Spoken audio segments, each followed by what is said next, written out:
Assalamu alaikum rahmatullahi wa barakatuh.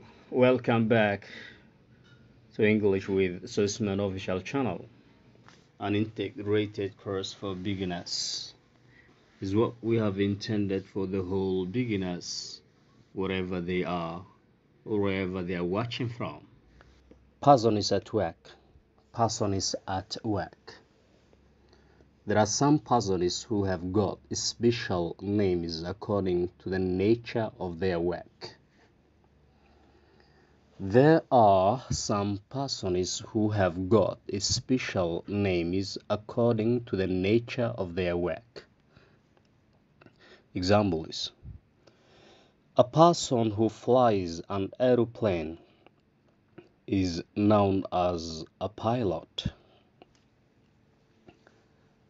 A person who cures or treats people who are sick is called a doctor, or is known as a doctor, or is a doctor. A person who treats people who are ill or sick is a doctor. A person who drives a bus or truck is a driver. A person who makes bread, buns, rolls, or a person who bakes bread, cakes, and biscuits is a baker. A person who brings letters and parcels to your house is a postman.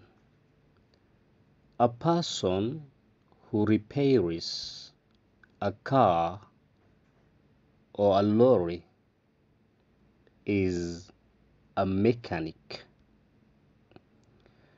A person who brings milk to your home is a milkman.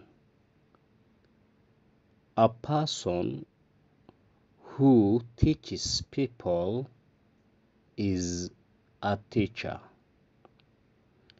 A person who cuts hair, you hire, or someone is hired, is a papa.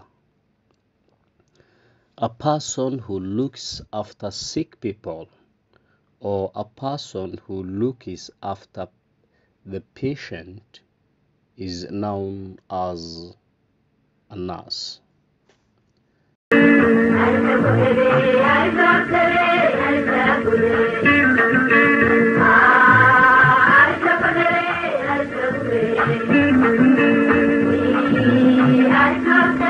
Persons at work, shakhsiyaadka ama dadka shaqada.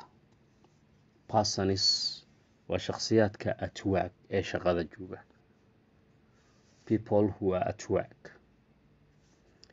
There are waxaa ahaaday ama jira some persons xooga shakhsiyaad who have got kuwaasoo leh special names, magacyo qaas ah ama gaar ah, according to marka loo eego the nature of their work, waa dabiiciga shaqadooda.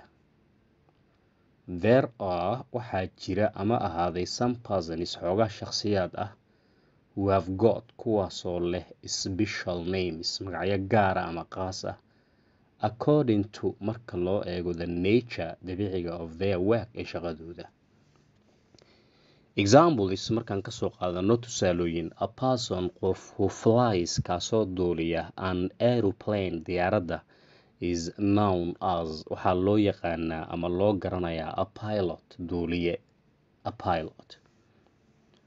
A person qof who cures kaasoo daweeya sick people dadka xanuunsan, ama a person qof who treats kaasoo daweeya people dadka who are sick oo ill ama jiran is a doctor, waa dhakhtar. A person qof who kaasoo drives wada ama kaxeeya a bus or truck is a driver, darawal baa la yidhahdaa. A person qof who bakes kaasoo duba bread, roodhiga, cakes, dulshada and biscuits iyo buskutka is a baker ayaa loo yaqaanaa rooti dube baker. A person qof who kaasoo brings keena letters waraaqaha and parcels iyo boorsooyinka to your house gurigiina ama gurigaada kugu keeno is a postman ayaa la yidhahdaa ninka boosaalaha postman. A person qof who repairs dayactira a car gaari oo lorry ama gaari weyn oo kuwa xamuulka is a mechanic la yidhahdaa. A person qof who kaasoo brings milk keena caanaha to your home gurigaada kugu keena is a milkman waxaa loo yaqaanaa ninka caanaha ama caanoley. A person qof who kaasoo teaches bara people dadka is a teacher waa bare ama macallin. A person qof who cuts kaasoo jara you hire timahaaga oo haya ama timaha jara is a papa balbiyeeri ama tima jare. A person qof who kaasoo looks after xanaaneeya ama daryeela the patients bukaanka ama sick people dadka xanuunsan is a nurse waa kalkaaliso.